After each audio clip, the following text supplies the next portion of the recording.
सुप्रभात दर्शक बंधु आज अक्टोबर 27 तारिख सोमवार चलतु नजर पकाइबा आज देश विदेश प्रमुख खबर गुड़िक किंतु ता पूर्व जदि आपण मैंने आम वीडियो को लाइक करना आम वीडियो को लाइक करी कमेंट रे जय जगन्नाथ लिखंतु। बंगोपसागर रे गभीर अवपात 24 घंटे आहरी घनीभूत होई बात्यार रूप नेब। बंगोपसागर रे गभीर अवपात 24 घंटे आहरी घनीभूत होई नहीं पारे बात्यार रूप।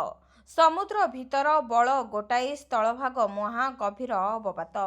आंध्र प्रदेश मछलीपट्टनम और कलिंगपट्टनम मझिरे स्थलभाग छुईब बात्या 28 रे उपकूल अतिक्रम करिबो बोली पूर्व अनुमान करिछि आईएमडी। अवपातटी एबे चेन्नई रु 850 किलोमीटर, विशाखापट्टनम रु 890 किलोमीटर, आंध्र प्रदेश काकिनाडा रु 890 किलोमीटर दक्षिण पूर्व एवं गोपालपुर रु 970 किलोमीटर दक्षिण दक्षिण पूर्व रही। यह उत्तर पश्चिम दिगरे गति करी 28 तारिख सकाळ सुद्धा प्रबल घूर्णिझड़े परिणत हेबो। यह 28 अक्टोबर संध्या अबा राति रे मछलीपट्टनम एवं कलिंगपट्टनम मध्य काकिनाडा निकटवर्ती आंध्र प्रदेश उपकूल अतिक्रम करिबो। एक प्रबल घूर्णिझड़ रूपे पवन बेग घंटा प्रति 90 रु 100 किलोमीटर रहिबो। मझी मझिरे झटका पवन घंटा प्रति 110 किलोमीटर रहिबो बोली आकलन करा जायछि। यार प्रभाव रे दक्षिण ओडिसा रे बड़ प्रभाव देखिबाकु मिलिबो। खाली दक्षिण नुहे उपकूल ओडिसा रे मध्य 3 दिन धरी प्रबल वर्षिबो। मालकानगिरी, कोरापुट, रायगड़ा, गजपति, गंजाम को एने रेड वार्निंग जारी करा जायछि। यार प्रभाव रे ओडिसा रे 4 दिन प्रबल वर्षा हेबो। संभाव्य बात्या रे प्रभावित हेबो ओडिसार अधारु अधिक जिला। पाणीपाग विभाग रो आकलन अनुसार राज्य रे आज 30 तारिख पर्यंत प्रबल अति प्रबल वर्षा हो पारे। तेबे 27 तारिख पर मालकानगिरी, कोरापुट, नवरंगपुर, कलाहांडी, रायगड़ा, गजपति और गंजाम जिला को ऑरेंज वार्निंग जारी करा जायछि। सेपरि 28 तारिख में मालकानगिरी, कोरापुट, रायगड़ा, गजपति और गंजाम रे प्रबल अति प्रबल वर्षा होबार संभावना रही। नवरंगपुर, कलाहांडी, कंधमाल, नयागढ़, खोर्धा और पुरी जिले में प्रबल वर्षा हेबो। भारतर त्रिशूल पाई थरहर पाक राजनाथ चेतावनी पर आकाश पथरे पाक लगाइला कटकणा। भारतीय 3 सशस्त्र बाहिनी मिलित सामरिक अभ्यास त्रिशूल आरंभ होगा पूर्व भୟରେ थरुछि पाकिस्तान। भारतर पश्चिम सीमार एही त्रिसेवा अभ्यास आयोजित नहीं प्रतिरक्षा मंत्री राजनाथ सिंह कड़ा चेतावनी पर पड़ोशी पाक निजर वायुसेना को नोटिस जारी करी सीमार अतिरिक्त कटकणा लगाई। पाक गणमाध्यम रिपोर्ट अनुसार त्रिशूलर प्रस्तुति भितर पड़ोशी देश हठात निजर मध्य और दक्षिण वायुसेना बहु विमान मार्गरे कटकणा लगाई देछि। पाकिस्तान पक्षरु जारी NOTAM बा नोटिस टू एयरम्यान आसंता 28 और 29 अक्टोबर पर लागू रहिबो। तेबे भारतर त्रिशूल अभ्यास 30 अक्टोबर रु 10 नवेम्बर पर्यंत सर्क्रिक अंचल रे आयोजित हेबो। एही अंचल भारत पाकिस्तान सीमार पश्चिम उपकूल रे रही रणनैतिक दृष्टि अत्यंत संवेदनशील बोली मन करा जाउछि। सूत्र अनुसार त्रिशूल अभ्यास समुद्र सुरक्षा, स्थल एवं वायु अभियान रे शत्रुर संभावित गतिविधि को नजर रखी समन्वित भावे प्रति जवाब को गुरुत्व देव। अभ्यास क्षेत्र पाकिस्तान सीमा निकट रे रही सेठारे वायु क्षेत्र को 28,000 फुट पर्यंत संरक्षित रखिछि। कनेस्टेबल शुभमित्रा हत्याकांड घटना पुलिस हाथ में सांघातिक तथ्य। कनेस्टेबल शुभमित्रा हत्याकांड रे पुलिस हाथ में लगला सांघातिक तथ्य। सामना को आसिला अभियुक्त दीपक राउतर बैंक ट्रांजैक्शन रो संपूर्ण तथ्य। 7 वर्षर टंका लेनदेन को नहीं खोलताड़ करुछि पुलिस। शुभमित्रा देइथिबा 20 लाख टंका को नहीं चली खोलताड़। तेबे ट्रैफिक कनेस्टेबल शुभमित्रा हत्याकांड मामला रे पुलिस हाथ में 1000 पृष्ठार बैंक ट्रांजैक्शन लगी। अभियुक्त दीपक कुमार राउतर 2टी सरकारी बैंक अकाउंट खोलताड़ पर चिठी लिखिथिला पुलिस। तेबे 2018 बैच रु क्यारियर आरंभ करिथिबारु सेबेठारु ए पर्यंत केते लेनदेन होईछि से नेई खोली बाहर करने को प्रक्रिया आरंभ होईछि। तेबे 2018 रु 2025 मध्य होइतबा बैंक ट्रांजैक्शन रो तथ्य एबे पुलिस हाथ लगी। शुभमित्रा और दीपक भितर होइतबा 20 लाख टंका लेनदेन सूत्र मध्य खोजा चली। सेपटे हत्याकांड पर व्हाट्सएप चैटिंग रु स्पष्ट होइतिला 20 ଲକ୍ଷ ଟଙ୍କା ଶୁଭମିତ୍ରା ଦୀପକକୁ ଦେଇଥିଲା ବୋଲି। ବାହାଘର ପାଇଁ ଟଙ୍କା ଫେରାଇବାକୁ କହିବାରୁ ଉଭୟଙ୍କ ଭିତରେ ଆରମ୍ଭ ହୋଇଥିଲା କଳି। ପୀତବାସ ପଣ୍ଡା ହତ୍ୟାକାଣ୍ଡ ଘଟଣା ସାର୍ପ ସୁଟର କୁରୁପତି ଭୂୟାଁ ଏବେ ବି ଫେରାର। ଆଇନଜୀବୀ ତଥା ବିଜେପି ନେତା ପୀତବାସ ପଣ୍ଡା ହତ୍ୟା ମାମଲାରେ ସାର୍ପ ସୁଟର କୁରୁପତି ଭୂୟାଁଙ୍କ ଫଟୋ ସାମ୍ନାକୁ ଆସିଛି। ତାଙ୍କୁ ଯୋଗାଡ଼ କରିଥିବା ଉମା ବିଶୋଇଙ୍କ ବିଷୟରେ ନୂଆ ତଥ୍ୟ ଜଣାପଡ଼ିଛି। ମାମଲା ଏବେ ବ୍ରହ୍ମପୁର ପୁଲିସ ଏବେ ତଦନ୍ତ କରୁଛି। ଏଯାଏଁ ମୋଟ 12 ଜଣଙ୍କୁ ଗିରଫ କରାଯାଇଛି। ତେବେ ପୂର୍ବତନ ବିଧାୟକ ବିକ୍ରମ ପଣ୍ଡାଙ୍କ ଏହି ହତ୍ୟାକାଣ୍ଡ ପଛରେ ହାତ ଥିବା ଅଭିଯୋଗ ହୋଇଛି। ବାର୍ କାଉନସିଲ ଇଲେକ୍ସନକୁ ନେଇ ପୀତବାସ ପଣ୍ଡା ଓ ବିକ୍ରମ ପଣ୍ଡାଙ୍କ ମଧ୍ୟରେ ତିକ୍ତତା ଦେଖାଦେଇଥିଲା। ଆଉ ପୀତବାସଙ୍କୁ ରାସ୍ତାରୁ ହଟାଇ ଦେବାକୁ ଷଡ଼ଯନ୍ତ୍ର ରଚିଥିଲେ ବିକ୍ରମ। ଅନ୍ୟପଟେ ଗିରଫ ବିକ୍ରମ ପଣ୍ଡାଙ୍କ ପାଇଁ କୋର୍ଟରେ ଲଢ଼ିବେ 44 ଓକିଲ। ଏନେଇ କୋର୍ଟରେ ଓକିଲାତିନାମା ଦାଖଲ କରିଛନ୍ତି 44 ଜଣ ଆଇନଜୀବୀ। ବିକ୍ରମ ପଣ୍ଡାଙ୍କ ସମେତ ମଳୟ ବିଶୋଇ ଓ ମଦନ ଦଳେଇଙ୍କ ପାଇଁ ମଧ୍ୟ ଏହି 44 ଓକିଲ ଲଢ଼ିବେ। ବଡ଼ କଥା ହେଉଛି ପୀତବାସ ପଣ୍ଡା ହତ୍ୟା ମାମଲା ଏବେ ରାଜନୈତିକ ମୋଡ଼ ନେଇଛି। ଏହି ଘଟଣାରେ ପୁଲିସ ବ୍ରହ୍ମପୁର ପୂର୍ବତନ ବିଧାୟକ ତଥା ବିଜେଡି ଗଞ୍ଜାମ ଜିଲ୍ଲା ସଭାପତି ବିକ୍ରମ କୁମାର ପଣ୍ଡା, କର୍ପୋରେଟର ମଳୟ କୁମାର ବିଶୋଇ ଓ ବିଜେଡି ନେତା ମଦନ ଦଳେଇଙ୍କ ସମେତ 12 ଜଣଙ୍କୁ କୋର୍ଟ ଚାଲାଣ କରିଛି। ସେମାନେ ଏବେ ବିଚାର ବିଭାଗୀୟ ହାଜତରେ ଅଛନ୍ତି। ଜଣେ ଆଇନଜୀବୀଙ୍କୁ ହତ୍ୟା ହୋଇଥିବାରୁ କୌଣସି ଓକିଲ ଅଭିଯୁକ୍ତଙ୍କ ପାଇଁ କେସ୍ ଲଢ଼ିବେ ନାହିଁ ବୋଲି ଆଗରୁ ନିର୍ଦ୍ଧାରିତ ହୋଇଥିଲା। ହେଲେ ବିକ୍ରମଙ୍କୁ ଗିରଫ କରାଯିବା ପରେ ଏବେ ତାଙ୍କ ସପକ୍ଷରେ 44 ଜଣ ଆଇନଜୀବୀ ଓକିଲାତିନାମା ଦାଖଲ କରିଛନ୍ତି। ବିକ୍ରମ ପଣ୍ଡା, ମଳୟ ବିଶୋଇ ଓ ମଦନ ଦଳେ ସମସ୍ତେ ଆଇନଜୀବୀ ଅଟନ୍ତି। ତେଣୁ ପ୍ରାଥମିକ ଭାବେ ସେମାନଙ୍କ ପାଇଁ ବହୁ ଆଇନଜୀବୀ ଓକିଲାତିନାମା ଦାଖଲ କରିଛନ୍ତି। ନୂଆପଡ଼ା ଉପନିର୍ବାଚନ ସିଇଓଙ୍କୁ କଂଗ୍ରେସ ଓ ବିଜେଡିର ଫେରାଦ। ନୂଆପଡ଼ା ଉପନିର୍ବାଚନ ସମୟରେ ସରକାରୀ ଦଳ ନିର୍ବାଚନ ଆଚରଣ ବିଧି ଉଲ୍ଲଂଘନ କରିଥିବା ଅଭିଯୋଗ ଆଣିଛି କଂଗ୍ରେସ। ଏନେଇ ରାଜ୍ୟ ମୁଖ୍ୟ ନିର୍ବାଚନ ଅଧିକାରୀଙ୍କୁ ଭେଟିଛି। ଉପମୁଖ୍ୟମନ୍ତ୍ରୀ ପ୍ରଭାତୀ ପରିଡ଼ା ଦଳୀୟ କାର୍ଯ୍ୟକ୍ରମରେ ନୂଆପଡ଼ା ଗସ୍ତ କରିବା ଏବଂ ଏହି କାର୍ଯ୍ୟକ୍ରମକୁ ଗଣମାଧ୍ୟମରେ ପ୍ରସାରଣ କରିବା ପାଇଁ ତାଙ୍କ ସରକାରୀ ସୂଚନା ଅଧିକାରୀ ସେୟାର କରିଥିବା ଅଭିଯୋଗ କରିଛି କଂଗ୍ରେସ। ଦଳ ଆହୁରି ଅଭିଯୋଗ କରିଛି ଯେ ସେଠି ଉପମୁଖ୍ୟମନ୍ତ୍ରୀ ପ୍ରଭାତୀ ପରିଡ଼ା ସୁଭଦ୍ରା ଶକ୍ତି ସମାରୋହ କାର୍ଯ୍ୟକ୍ରମ କରିଛନ୍ତି। ଏହା ବିରୋଧରେ କାର୍ଯ୍ୟାନୁଷ୍ଠାନ ପାଇଁ କଂଗ୍ରେସ ଦାବି କରିଛି। ତେବେ ବିଜେଡିର ଏକ ପ୍ରତିନିଧି ଦଳ ମଧ୍ୟ ମୁଖ୍ୟ ନିର୍ବାଚନୀ ଅଧିକାରୀଙ୍କୁ ଭେଟି ବିଜେପି ବିରୋଧରେ ଅଭିଯୋଗ କରିଛି। ରାଜନୈତିକ ପ୍ରଚାର ପାଇଁ ବିଜେପି ପୁରା ସରକାରୀ କଳକୁ ବ୍ୟବହାର କରୁଛି।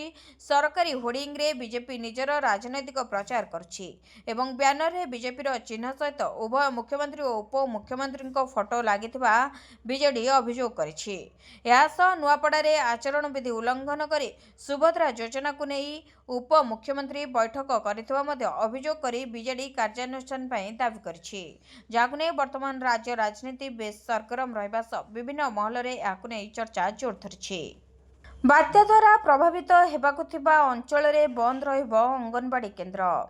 ସମ୍ଭାବ୍ୟ ବାତ୍ୟା ମନ୍ଥା ଯୋଗୁଁ ରାଜ୍ୟର ବିଭିନ୍ନ ଜିଲ୍ଲାରେ ବର୍ଷା ହେବାର ସମ୍ଭାବନା ରହିଛି।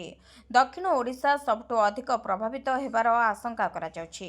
ଏହି ଅଞ୍ଚଳରେ ଘଣ୍ଟା ପ୍ରତି 60ରୁ 80 କିଲୋମିଟର ବେଗରେ ପବନ ବହିପାରେ ବୋଲି ଆଞ୍ଚଳିକ ପାଣିପାଗ କେନ୍ଦ୍ର ପକ୍ଷରୁ ସୂଚନା ଦିଆଯାଇଛି। ଏହାକୁ ଦୃଷ୍ଟିରେ ରଖି ବାତ୍ୟା ଦ୍ୱାରା ପ୍ରଭାବିତ ହେବାକୁ ଥିବା ଅଞ୍ଚଳରେ ଅଙ୍ଗନବାଡି କେନ୍ଦ୍ରଗୁଡ଼ିକୁ ବନ୍ଦ ରଖିବାକୁ ରାଜ୍ୟ ସରକାର ନିଷ୍ପତ୍ତି ନେଇଛନ୍ତି। ତେବେ ଏନେଇ ବିଜ୍ଞପ୍ତି ମଧ୍ୟ ଜାରି କରାଯାଇଥିବା ଜଣାପଡ଼ିଛି। ମୁମ୍ବାଇ ଗସ୍ତରେ ମୁଖ୍ୟମନ୍ତ୍ରୀ ମୋହନ ଚରଣ ମାଝୀ। ମୁମ୍ବାଇରେ ଅକ୍ଟୋବର 27ରୁ ଅର୍ଥାତ୍ ଆଜିଠାରୁ 31 ତାରିଖ ପର୍ଯ୍ୟନ୍ତ ଇଣ୍ଡିଆ ମେରିଟାଇମ୍ ସପ୍ତାହ 2025 ସମ୍ମିଳନୀ ଅନୁଷ୍ଠିତ ହେବାକୁ ଯାଉଛି। ମୁଖ୍ୟମନ୍ତ୍ରୀ ମୋହନ ଚରଣ ମାଝୀ ଏହି କାର୍ଯ୍ୟକ୍ରମରେ ଯୋଗଦେବା ପାଇଁ ମୁମ୍ବାଇ ଗସ୍ତ କରିଛନ୍ତି। ମୁଖ୍ୟମନ୍ତ୍ରୀ ଆଜି ଉଦ୍ଘାଟନୀ ଅଧିବେଶନରେ ସମ୍ମାନିତ ଅତିଥି ଭାବରେ ସେଠାରେ ଯୋଗଦେବେ। ଏହାପରେ ଅପରାହ୍ନରେ ଓଡ଼ିଶା ସ୍ୱତନ୍ତ୍ର ଅଧିବେଶନରେ ଯୋଗଦେବାର କାର୍ଯ୍ୟକ୍ରମ ରହିଛି। ତେବେ ରାଜ୍ୟର ବନ୍ଦର ନେତୃତ୍ୱାଧୀନ ନିବେଶ ସୁଯୋଗ ଏବଂ ଏହାର ବନ୍ଦର ମାଧ୍ୟମରେ ରପ୍ତାନୀ ସମ୍ଭାବନା ଉପରେ ଧ୍ୟାନ ଦେବେ। ଓଡ଼ିଶା ସରକାରଙ୍କ ଏକ ପ୍ରତିନିଧି ମଣ୍ଡଳୀ ଏହି ସମ୍ମିଳନୀରେ ଅଂଶଗ୍ରହଣ କରିବା ପାଇଁ ମୁମ୍ବାଇରେ ପହଞ୍ଚି ସାରିଛନ୍ତି। ଏହି ସମ୍ମିଳନୀ ଭାରତର ବର୍ଦ୍ଧିତ ସାମୁଦ୍ରିକ କ୍ଷେତ୍ରରେ ସହଯୋଗ ଏବଂ ନବସୃଜନକୁ ପ୍ରୋତ୍ସାହିତ କରିବାର ଲକ୍ଷ୍ୟ ରଖିଛି। ବନ୍ଦର କେନ୍ଦ୍ରୀୟ ଶିଳ୍ପ ଅଭିବୃଦ୍ଧି ଏବଂ ଉପକୂଳ ଅଞ୍ଚଳର ଆର୍ଥିକ ବିକାଶ ପାଇଁ ଏକ ପ୍ରମୁଖ କେନ୍ଦ୍ର ହେବା ପାଇଁ ଓଡ଼ିଶାର ଦୃଷ୍ଟିକୋଣକୁ ପ୍ରତିଫଳିତ କରେ। ରାଜ୍ୟ ପ୍ରତିନିଧି ମଣ୍ଡଳ ବନ୍ଦର କେନ୍ଦ୍ରୀୟ ଶିଳ୍ପ, ଲଜିଷ୍ଟିକ୍ସ, ମତ୍ସ୍ୟ ଚାଷ ଏବଂ ସାମୁଦ୍ରିକ ପ୍ରଯୁକ୍ତିବିଦ୍ୟାରେ ନିବେଶ ସୁଯୋଗକୁ ଆଲୋକପାତ କରିବେ। 29 ତାରିଖରେ ହେବ ଜାତୀୟ ଓବିସି ଆପତ୍ତି ଅଭିଯୋଗ ଶୁଣାଣି। 29 ତାରିଖରେ ହେବ ଜାତୀୟ ଓବିସି ଆପତ୍ତି ଅଭିଯୋଗ ଶୁଣାଣି। କେଉଁ ଜାତିଗୁଡ଼ିକୁ ନୂଆ କରି ଜାତୀୟ ପଛୁଆ ବର୍ଗରେ ସାମିଲ କରାହେବ ଦରକାର ସେ ନେଇ ସମୀକ୍ଷା ହେବ। ଓଡ଼ିଶାରେ ଶୁଣାଣି କରିବାକୁ ଆସୁଛନ୍ତି ଜାତୀୟ ଓବିସି କମିଶନ। ଏନେଇ ସୂଚନା ଦେବା ସହ ରାଜ୍ୟର ଓବିସି ବର୍ଗଙ୍କୁ ଅଂଶଗ୍ରହଣ କରିବାକୁ ଅପିଲ କରିଛନ୍ତି ବିଜେପି ଓ ଓବିସି ମୋର୍ଚ୍ଚା ସଭାପତି ସୁରଥ ବିଶ୍ୱାଳ। ଏନେଇ ସମସ୍ତ ପ୍ରସ୍ତୁତି ଆରମ୍ଭ ହୋଇଛି। ତେବେ ଓବିସି କମିଶନ ରାଜ୍ୟକୁ 2 ଦିନିଆ ଗସ୍ତରେ ଆସୁଛନ୍ତି। 29 ଓ 30 ତାରିଖରେ ତାଙ୍କର ମତାମତ ସଂଗ୍ରହ ରହିଛି ଯୋଜନା। 29 ତାରିଖରେ ରାଜ୍ୟ ଅତିଥି ଭବନରେ ଜନଶୁଣାଣି କରିବେ ଜାତୀୟ ଓବିସି କମିଶନ। ତେବେ ଓବିସି ବର୍ଗର ଲୋକେ ଆସି ତାଙ୍କ ସମସ୍ୟା ବାବଦରେ ସେହିଦିନ କମିଶନକୁ ତାଙ୍କର ଅଭିଯୋଗ ଜଣାଇ ପାରିବେ। ଏଥିପାଇଁ ରାଜ୍ୟ ରାଜଧାନୀ ସହ ଅନ୍ୟ ଜିଲ୍ଲାରେ ବି କ୍ୟାମ୍ପ ଲଗାଇବେ କମିଶନ। ପୋଲିସକୁ ଡରୁନାହାନ୍ତି ଅପରାଧୀ, ହାତ ଗୋଡ଼ ବାନ୍ଧି ଲୁଟି ନେଲେ 5 ଲକ୍ଷର ଗହଣା। ସୋରରେ ଅପରାଧୀମାନେ ପୋଲିସକୁ ଡରୁନାହାନ୍ତି। ଚୋରଙ୍କ ଭୟରେ ସୋରବାସୀ ରାତି କାଟୁଥିବା ବେଳେ ପୋଲିସର ନିଷ୍କ୍ରିୟତା ସମସ୍ତଙ୍କୁ ଚିନ୍ତିତ କରିଛି। ସୋର ଥାନା ବେଲପୁର ଗ୍ରାମରୁ ଜଣେ ମହିଳାଙ୍କ ହାତଗୋଡ଼ ବାନ୍ଧି ମାଡ଼ ମାରି 5 ଲକ୍ଷ ଟଙ୍କାର ଗହଣା ଓ ନଗଦ ଟଙ୍କା ଲୁଟ ହୋଇଥିବା ଜଣାପଡ଼ିଛି। ଏହି ଗ୍ରାମର ଶେଖ୍ ଆଲାଉଦ୍ଦିନ ଘରେ ନଥିବା ବେଳେ ତାଙ୍କ ସ୍ତ୍ରୀ ହାଲିମାନ୍ ବିବି 3 ଜଣ ପିଲାଙ୍କୁ ନେଇ ଘରେ ଥିଲେ। ତେବେ 5 ଜଣ ମୁଖାପିନ୍ଧା ଦୁର୍ବୃତ୍ତ ତାଙ୍କ ଘର ପଛପଟ ଗ୍ରିଲ୍ କାଟି ଘର ଭିତରକୁ ପଶିବା ସହିତ ଆମିନା ଓ ତାଙ୍କ ଶାଶୁ ହାଲିମାନ୍ଙ୍କୁ ବାନ୍ଧି ମାଡ଼ ମାରିଥିଲେ। ପରେ ଘରେ ଥିବା 5 ଲକ୍ଷ ଟଙ୍କାର ଗହଣା ଓ ନଗଦ 65,000 ଟଙ୍କା ନେଇ ଫେରାର ହୋଇଯାଇଥିଲେ। ତେବେ ସକାଳେ ଏନେଇ ସୋର ଥାନାରେ ଅଭିଯୋଗ ହେବା ପରେ ପୋଲିସ ଘଟଣାର ତଦନ୍ତ ଆରମ୍ଭ କରିଛି। ସୋରରେ ଚୋରମାନଙ୍କ ପ୍ରାଦୁର୍ଭାବ ବଢ଼ୁଥିବା ବେଳେ ପୋଲିସର ନିଷ୍କ୍ରିୟତା ସମସ୍ତଙ୍କୁ ଚକିତ କରିଛି। ତେବେ ଜିଲ୍ଲା ପ୍ରଶାସନ ଏଥିପ୍ରତି ଗୁରୁତ୍ୱ ଦେବା ସହ ଜଣେ ଦକ୍ଷ ପୋଲିସ ଅଧିକାରୀଙ୍କୁ ସୋରରେ ନିଯୁକ୍ତି ଦେବାକୁ ସାଧାରଣରେ ଦାବି ହୋଇଛି। 4,15,000 ଟଙ୍କାର ଜାଲ ନୋଟ୍ ଜବତ। ସୁବର୍ଣ୍ଣପୁର ଜିଲ୍ଲା ବିନିକା ଅଞ୍ଚଳରେ ଜାଲ ନୋଟ୍ ରାକେଟ୍ ସକ୍ରିୟ ହୋଇଛି। ଏନେଇ ଜିଲ୍ଲା ଆରକ୍ଷୀ ଅଧୀକ୍ଷକ ବଡ଼ ଖୁଲାସା କରିଛନ୍ତି। ଜାଲ ନୋଟ୍ କାରବାରରେ ଲିପ୍ତ 3 ଜଣ ଅଭିଯୁକ୍ତଙ୍କୁ ଗିରଫ କରିବା ପରେ ବିନିକା ପୋଲିସକୁ ଏକ ବଡ଼ ସଫଳତା ମିଳିଛି। ତେବେ ବିନିକା ଥାନାରେ ଆୟୋଜିତ ଏକ ସାମ୍ବାଦିକ ସମ୍ମିଳନୀରେ ସୁବର୍ଣ୍ଣପୁର ଜିଲ୍ଲା ଆରକ୍ଷୀ ଅଧୀକ୍ଷକ ନାରାୟଣ ନାୟକ ଏନେଇ ସୂଚନା ଦେଇଛନ୍ତି। ତେବେ 803ଟି 500 ଟଙ୍କିଆ ଜାଲ ନୋଟ୍ ଜବତ ହୋଇଛି। ଶ୍ରୀ ନାରାୟଣ ଆହୁରି ମଧ୍ୟ କହିଛନ୍ତି ଯେ ଏହି ଜାଲ ନୋଟ୍ର ତାର ବରଗଡ଼ ଜିଲ୍ଲାକୁ ଲମ୍ବିଛି। ଏଥିରେ ସମ୍ପୃକ୍ତ ଥିବା ବିନିକା ପୋଲିସ 3 ଜଣଙ୍କୁ ଗିରଫ କରିଛି। ସେମାନେ ସୁବର୍ଣ୍ଣପୁର ଜିଲ୍ଲା ଲଛିପୁର ଥାନା ଅଞ୍ଚଳର ହୋଇଥିବା ଜଣାପଡ଼ିଛି। ତେବେ ପୋଲିସ ଅଭିଯୁକ୍ତମାନଙ୍କୁ ଗିରଫ କରି କୋର୍ଟ ଚାଲାଣ କରିଛି। ଅଭିଯୁକ୍ତମାନଙ୍କଠାରୁ ପୋଲିସ ସର୍ବମୋଟ 803ଟି 500 ଟଙ୍କିଆ ଜାଲ ନୋଟ୍ ଯାହାର କି ସମୁଦାୟ ମୂଲ୍ୟ 4,01,500 ଟଙ୍କା ହେବ ବୋଲି ଏସିପି ସୂଚନା ଦେଇଛନ୍ତି। ଅଭିଯୁକ୍ତମାନଙ୍କଠାରୁ 3ଟି ମୋବାଇଲ ମଧ୍ୟ ପୋଲିସ ଜବତ କରିଛି। 5 ପ୍ରସ୍ତାବକୁ କ୍ୟାବିନେଟ୍ ଅନୁମୋଦନ। ଏଣିକି ଆହାର ଖର୍ଚ୍ଚ ସରକାର କରିବେ ବହନ। ରାଜ୍ୟ ସରକାର ଆହାର କାର୍ଯ୍ୟକ୍ରମକୁ ଯୋଜନାରେ ପରିଣତ କରିଛନ୍ତି। ପୂର୍ବରୁ ବିଭିନ୍ନ କର୍ପୋରେଟ୍ ସଂସ୍ଥାଙ୍କ CSR ପାଣ୍ଠି, ମୁଖ୍ୟମନ୍ତ୍ରୀ ରିଲିଫ ପାଣ୍ଠିରୁ ଅର୍ଥ ଖର୍ଚ୍ଚ କରି ଲୋକଙ୍କୁ 5 ଟଙ୍କାରେ ଭାତ ଡାଲମା ଦେଉଥିଲେ। ଏବେ ଏହାକୁ ଗୃହ ନିର୍ମାଣ ଓ ନଗର ଉନ୍ନୟନ ବିଭାଗ ଏକ ଯୋଜନା ଭାବେ ଘୋଷଣା କରିଛି। ଏଣିକି ସରକାର ଏହି ଯୋଜନା ପାଇଁ ନିଜ ପାଣ୍ଠିରୁ ଅର୍ଥ ଖର୍ଚ୍ଚ କରିବେ। ଏଥିପାଇଁ 5 ବର୍ଷରେ 512 କୋଟି ଟଙ୍କାର ବ୍ୟୟବରାଦ ହୋଇଛି। ଏହା କେବଳ ସବସିଡି ବାବଦକୁ ଖର୍ଚ୍ଚ ହେବ। ତେବେ ରାଜ୍ୟ ସରକାର ଆହାରକୁ ଯୋଜନା ଭାବେ ଘୋଷଣା କରିଥିଲେ ବି ପୂର୍ବ ଭଳି ଯେଉଁ ସଂସ୍ଥା ଖାଦ୍ୟ ଯୋଗାଉଥିଲା ସେହି ସଂସ୍ଥା ଯୋଗାଇବ, କିନ୍ତୁ ଏଥିପାଇଁ କୌଣସି ଟେଣ୍ଡର ହେବନି। ଏହି ନୂଆ ଯୋଜନା ସମ୍ପର୍କିତ ପ୍ରସ୍ତାବକୁ ରାଜ୍ୟ କ୍ୟାବିନେଟ୍ ଅନୁମୋଦନ କରିଛି। ରାଜ୍ୟ ସରକାର ଏହି ନୂଆ ଯୋଜନା ଆରମ୍ଭ କରିଥିବା ବେଳେ ଭାତ ଡାଲମାର ପ୍ରତି ମିଲ୍ ଖର୍ଚ୍ଚ 4 ଟଙ୍କା ବଢ଼ିଯାଇଛି। ଯଦିଓ ପୂର୍ବ ଭଳି ଲୋକମାନେ ଆହାର କେନ୍ଦ୍ରରେ ଭାତ ଡାଲମା ଖାଇଲେ 5 ଟଙ୍କା ଦେବେ, କିନ୍ତୁ ରାଜ୍ୟ ସରକାର ଏବେ 23 ଟଙ୍କା ବଦଳରେ 27 ଟଙ୍କା ଘରୋଇ ସଂସ୍ଥାକୁ ଦେବେ। ପ୍ରତି ମିଲ୍ ପିଛା ସବସିଡି 18 ଟଙ୍କାରୁ ବଢ଼ି 22 ଟଙ୍କାକୁ ବୃଦ୍ଧି କରାଯାଇଛି। ଏହି ଯୋଜନାର ଅବଧି 2025-26ରୁ 2029-30 ପର୍ଯ୍ୟନ୍ତ ରଖାଯାଇଛି। ଅଷ୍ଟ୍ରେଲିଆରୁ ଫେରି ପୁଣି ଥରେ ଅବସର କଥା କହିଲେ ରୋହିତ ଶର୍ମା। ଦିନିକିଆ ସିରିଜରେ ଚମତ୍କାର ପ୍ରଦର୍ଶନ କରିବା ପରେ ଭାରତୀୟ କ୍ରିକେଟ ଦଳର ଖେଳାଳି ରୋହିତ ଶର୍ମା ଅଷ୍ଟ୍ରେଲିଆ ଗସ୍ତରୁ ବିଦାୟ ନେଇ ଭାରତ ଫେରି ଆସିଛନ୍ତି। ଚଳିତ ବର୍ଷ ଆରମ୍ଭରେ ଚାମ୍ପିୟନ ଟ୍ରଫି ପରେ ରୋହିତ ପ୍ରଥମ ଥର ପାଇଁ ଅନ୍ତର୍ଜାତୀୟ କ୍ରିକେଟକୁ ଫେରିଥିଲେ। ସେ 3ଟି ମ୍ୟାଚରେ ଗୋଟିଏ ଶତକ ଓ ଗୋଟିଏ ଅର୍ଦ୍ଧଶତକ ସହ ଭାରତକୁ ଶେଷ ମ୍ୟାଚ ଜିତାଇବାରେ ସାହାଯ୍ୟ କରିଥିଲେ। ଏହି ସିରିଜରେ Rohit player of the series ବିବେଚିତ ହୋଇଛନ୍ତି। ତେବେ 38 ବର୍ଷୀୟ ଏହି ଖେଳାଳି 3ଟି ମ୍ୟାଚରେ 101 ହାରରେ ମୋଟ 202 ରନ୍ ସଂଗ୍ରହ କରିଥିଲେ। ତେବେ ସ୍ୱିଡେନରେ ଖେଳାଯାଇଥିବା ତାଙ୍କର ଅନ୍ତିମ ମ୍ୟାଚରେ ରୋହିତ 221 ରନ୍ର ଏକ ଅପରାଜିତ ମ୍ୟାଚ ବିଜୟୀ ଇନିଂସ ଖେଳି ଭାରତକୁ 9 ୱିକେଟରେ ଜିତାଇଥିଲେ। ତେବେ ସିରିଜ ଶେଷ କରି ଘରକୁ ଫେରିବା ସମୟରେ ରୋହିତ ନିଜ ଇନଷ୍ଟାଗ୍ରାମ ଷ୍ଟୋରିରେ ଏକ ଭାବପୂର୍ଣ୍ଣ ବାର୍ତ୍ତା ପୋଷ୍ଟ କରି କହିଛନ୍ତି, ଶେଷ ଥର ପାଇଁ ସ୍ୱିଡେନରୁ ବିଦାୟ ନେଉଛି। ଶେଷ ମ୍ୟାଚ ପରେ ରୋହିତ କହିଥିଲେ ଯେ ସେ ଅଷ୍ଟ୍ରେଲିଆରେ କ୍ରିକେଟ ଖେଳିବାକୁ ସର୍ବଦା ଉପଭୋଗ କରିଛନ୍ତି ଏବଂ ବିଜୟ ସହିତ ଶେଷ କରିବା ଭଲ ଲାଗିଲା। ରୋହିତ ଶର୍ମା ଏବଂ ବିରାଟ କୋହଲି ଦକ୍ଷିଣ ଆଫ୍ରିକା ବିପକ୍ଷରେ ହେବାକୁ ଥିବା ଦିନିକିଆ ସିରିଜରେ ପୁଣି ଥରେ ଆକ୍ସନକୁ ଫେରିବେ। 2027 ଦିନିକିଆ ବିଶ୍ୱକପ୍ ଦଳରେ ସ୍ଥାନ ପାଇବା ପାଇଁ ଉଭୟ ଘରୋଇ କ୍ରିକେଟ ଏବଂ ବିଜୟ ହଜାରେ ଟ୍ରଫିରେ ଭାଗ ନେବେ ବୋଲି ଆଶା କରାଯାଉଛି। ସରକାର କା ମାଲ ଦରିଆ में डाल ପଡ଼ି ପଡ଼ି ଖତ ଖାଇଲା, ଏବେ କବାଡ଼ି ଖାନାକୁ ଯିବ। ସହରବାସୀଙ୍କ ଯାତାୟାତକୁ ସହଜ ସୁବିଧା କରାଇବାକୁ ଗତ ସରକାର ଅମଳରେ କେନ୍ଦ୍ରରୁ ଆସିଥିଲା ସିଟି ବସ୍। ମାତ୍ର ଅଣଓସାରିଆ ରାସ୍ତାରେ ଚାଲି ପାରିଲାନି ବଡ଼ ବସ୍। ଫେରାଇ ନେବାକୁ କହିଥିଲେ ମାତ୍ର ନେଲେନି। ଫଳରେ କୋଟି କୋଟି ଟଙ୍କାର ବସ୍ ପଡ଼ି ପଡ଼ି ଖତ ହୋଇଗଲାଣି। ବାଲେଶ୍ୱର ଗାନ୍ଧୀ ସ୍ମୃତି ଭବନ ପରିସରରେ ଥିବା ସିଟି ବସ୍ଗୁଡ଼ିକ ହିଁ ବଖାଣୁଛି ବସ୍ର ସ୍ଥିତି। ପ୍ରାୟ 7-8 ବର୍ଷ ହେବ ଏମିତି ପଡ଼ି ପଡ଼ି ନଷ୍ଟ ହେବାକୁ ବସିଲାଣି ଏହି ବସ୍ ସବୁ। ବସ୍ର ଅନେକ ଦାମୀ ସାମଗ୍ରୀ ମଧ୍ୟ ଚୋରି ହୋଇଗଲାଣି। ଏବେ ଏହାର ଭବିଷ୍ୟତ କ'ଣ ହେବ ସେ ନେଇ ଉଠିଛି ପ୍ରଶ୍ନ।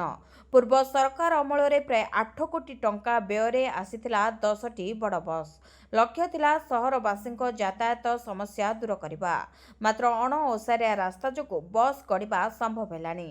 ଅଭିଯୋଗ ପରେ ବଡ଼ ବସ୍ ଫେରାଇ ନିଆଯାଇ ଛୋଟ ବସ୍ ଆସିବ ବୋଲି ପ୍ରତିଶ୍ରୁତି ମିଳିଥିଲା। ମାତ୍ର ତାହା ଏଯାଏଁ ସମ୍ଭବ ହୋଇନାହିଁ। ଗାନ୍ଧୀ ସ୍ମୃତି ଭବନ ଭଳି ସାଂସ୍କୃତିକ କାର୍ଯ୍ୟକ୍ରମ ପାଇଁ ଉଦ୍ଦିଷ୍ଟ ସ୍ଥାନରେ ଏ ବସ୍ ସବୁ ପଡ଼ି ରହି ଜାଗା ମାଡ଼ି ବସିଛି।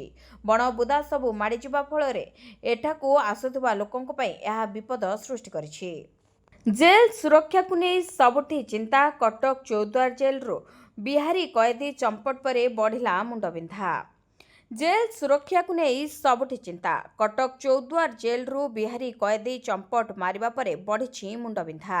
ଏହିଭଳି ସ୍ଥିତିରେ ବ୍ରହ୍ମପୁର ମଣ୍ଡଳ କାରାଗାର କେତେ ସୁରକ୍ଷିତ? ଆଇନଜୀବୀ ପୀତବାସ ପଣ୍ଡା ହତ୍ୟା ମାମଲାରେ ଗିରଫ ପିଣ୍ଟୁ ଦାସଙ୍କୁ ଏଠାକୁ ସ୍ଥାନାନ୍ତର ପାଇଁ ଜେଲ୍ର କୋର୍ଟରେ ଆବେଦନ କରିବା ପରେ ବ୍ରହ୍ମପୁର ସର୍କଲ ଜେଲ୍ କେତେ ସୁରକ୍ଷିତ ସେ ନେଇ ଉଠିଛି ପ୍ରଶ୍ନ। ଏବେ ଏଠାରେ ରହୁଛନ୍ତି 971 ଜଣ କଏଦୀ। ପୋଲିସ ଏସ୍ଆଇ ପରୀକ୍ଷା କେଳେଙ୍କାରୀ ମାମଲାରେ 123 ଓ ପୀତବାସ ପଣ୍ଡା ହତ୍ୟା ମାମଲାରେ 13 ଅଭିଯୁକ୍ତ ବି ଏହି ଜେଲ୍ରେ ଅଛନ୍ତି। ମାଓନେତା ସବ୍ୟସାଚୀ ପଣ୍ଡାଙ୍କଠାରୁ ନେଇ ପୂର୍ବତନ ବିଧାୟକ ବିକ୍ରମ ପଣ୍ଡା, ପୂର୍ବତନ ମେୟର ପିଣ୍ଟୁ ଦାସଙ୍କ ଭଳି ହାଇପ୍ରୋଫାଇଲ ଅଭିଯୁକ୍ତମାନେ ରହୁଛନ୍ତି ଏହାରି ଭିତରେ। ଏପରିକି 2 ବିହାରୀ ସାର୍ପ ସୁଟର ବି ଅଛନ୍ତି ଏ ସର୍କଲ ଜେଲ୍ରେ। ପୂର୍ବରୁ ବିଭିନ୍ନ ସଙ୍ଗୀନ ଦଫାରେ ସଜା କାଟୁଥିବା ଅପରାଧୀଙ୍କ ସଂଖ୍ୟା ବି କମ୍ ନୁହେଁ। ଏହିଭଳି ସ୍ଥିତିରେ ସାମ୍ନାକୁ ଆସିଛି ବ୍ରହ୍ମପୁର ସର୍କଲ ଜେଲ୍ର ଫୁଙ୍ଗୁଳା ଚେହେରା। ଜେଲ୍ ପାଚେରୀ ପାଖରେ ରହିଛି ବଡ଼ ଗଛ ଓ ରେଳ ଧାରଣା। ଏପରିକି ତନଖି ଫାଟକରେ ଠିକ୍ ଭାବେ ଯାଞ୍ଚ ହେଉନଥିବା ବି ଦେଖାଯାଇଛି। ଭିତରକୁ ଯିବା ପାଇଁ ଯାଞ୍ଚ ହେଉଥିବା ବେଳେ ବାହାରକୁ ଆସିବା ବେଳେ ଯାଞ୍ଚ ହେଉନଥିବା ଅନେକ ସମୟରେ ଦେଖିବାକୁ ମିଳିଛି।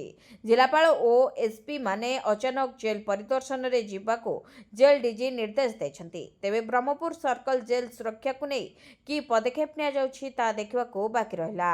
ବେଲୁଚିସ୍ତାନକୁ ନେଇ ସଲମାନ ଖାନଙ୍କ ବୟାନ ପରେ ବିଳିବିଳି ଆଉଛି ପାକିସ୍ତାନ। ସଲମାନଙ୍କୁ ପାକ୍ ସରକାର ଆତଙ୍କବାଦୀ ବୋଲି କଲା ଘୋଷଣା। ବଲିଉଡ ଅଭିନେତା ସଲମାନ ଖାନ ଜଣେ ଆତଙ୍କବାଦୀ। କେବଳ କଥାରେ ନୁହେଁ ବରଂ ସରକାରୀ ଘୋଷଣା ମୁତାବକ ସେ ଜଣେ ଆତଙ୍କବାଦୀ।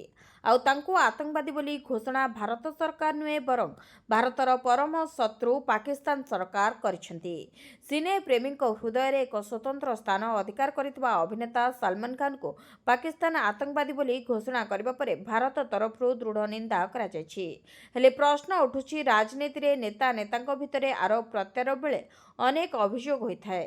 ହେଲେ ଜଣେ ଅଭିନେତାଙ୍କୁ କାହିଁକି ପାକିସ୍ତାନ ସରକାର ଆତଙ୍କବାଦୀ ବୋଲି ଘୋଷଣା କରିଛି, ଏହା ପଛର କାରଣ ଜାଣିଲେ ଆପଣ ମଧ୍ୟ ଆଶ୍ଚର୍ଯ୍ୟ ହୋଇଯିବେ। ତେବେ ଭାରତ ପାକିସ୍ତାନ ଉପରେ ଅପରେସନ ସିନ୍ଦୁର କରିବା ପରେ ଏବେ ଆଫଗାନିସ୍ତାନ ବି ପାକିସ୍ତାନ ଉପରେ ଆକ୍ରମଣ କରୁଛି।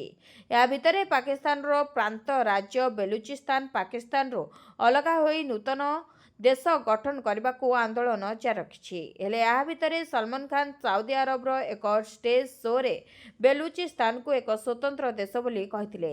ଏହାକୁ ନେଇ ପାକିସ୍ତାନ ବିଳିବିଳାଉଛି ସେହବାଜ ସରକାର ସଲମାନ ଖାନ୍ଙ୍କୁ ଆତଙ୍କବାଦୀ ବୋଲି ଘୋଷଣା କରିଛନ୍ତି।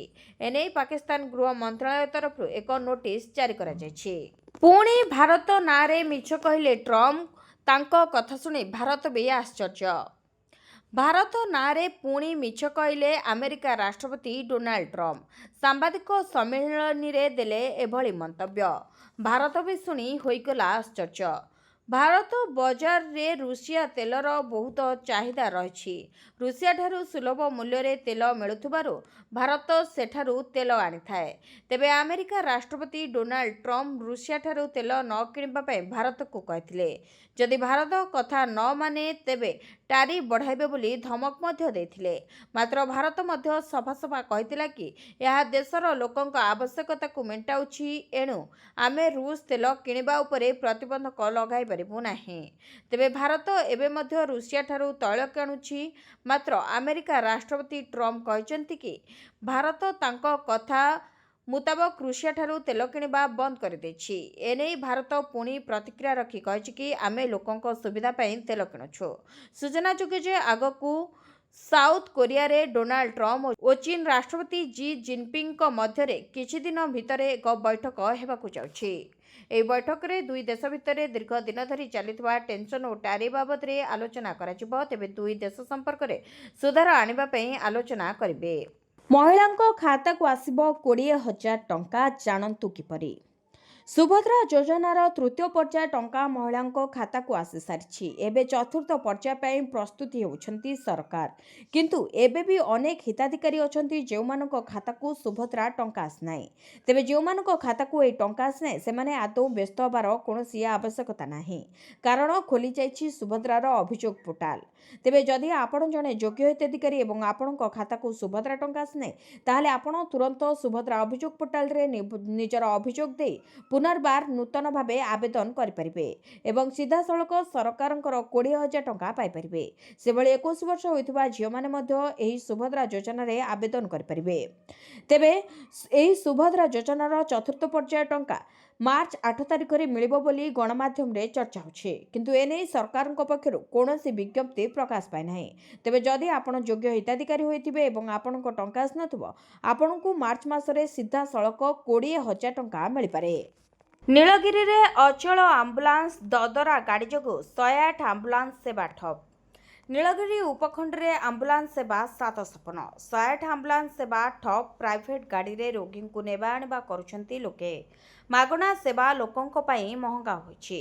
ନୀଳଗିରି ଏକ ଆଦିବାସୀ ଅଧିଷ୍ଠିତ ଅଞ୍ଚଳ। ପଡ଼ୋଶୀ ବାହାନାଗା ଔପଦା ବ୍ଲକ ସହ ନୀଳଗିରିର 2 ଲକ୍ଷରୁ ଅଧିକ ଲୋକେ ନିର୍ଭର କରନ୍ତି ନୀଳଗିରି ଉପଖଣ୍ଡ ଚିକିତ୍ସାଳୟ ଉପରେ। ତେବେ ଗରିବ ଗୁରୁବାଙ୍କୁ ସହଜ ଓ ସୁବିଧାରେ ଡାକ୍ତରଖାନାରେ ପହଞ୍ଚାଇବା ପାଇଁ 2013ରେ ଆରମ୍ଭ ହୋଇଥିଲା 24 ଘଣ୍ଟିଆ ଆମ୍ବୁଲାନ୍ସ ସେବା।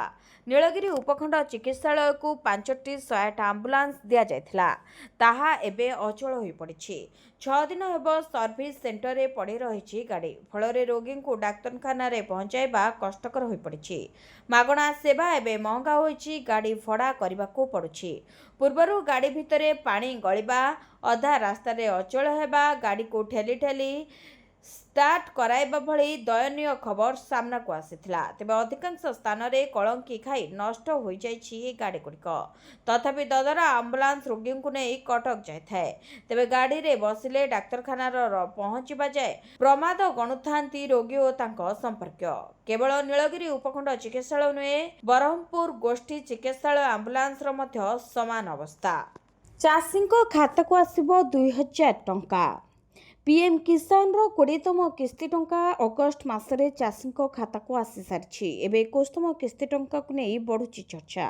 तेबे पीएम किसान रो 21तम किस्ती टंका केबे आसीबो से नहीं चिंतार अछंती चाषी। जातीय गणमाध्यम रिपोर्ट अनुसार पीएम किसान रो 21तम किस्ती टंका नवेम्बर मासरे आसीपारे, किंतु एने सरकार पक्षरु कौनसी विज्ञप्ति जारी करा जाय नाही। तेबे सरकार चाषी को आर्थिक स्तରରେ मजबूत करबा पे वर्ष को 6000 टंका चाषी खाता को पठाउछन्ते। एही टंका चाषी बैंक अकाउंट को सीधा सड़क जाउछि। तेबे प्रति 4 मास रे गोटे किस्ती रे 2000 टंका लेखाए चाषी खाता को जाउछि। भिडियोटी को शेष जाए देखिथिबारु आपनको धन्यवाद। जदि आपण माने पर्यंत आम वीडियो को लाइक करना हते आम वीडियो को लाइक करी कमेंट रे जय जगन्नाथ लिखंतु। एथि सहित आम चैनल को सब्सक्राइब करी पाखरे थिबा बेल आइकन को प्रेस करंतु।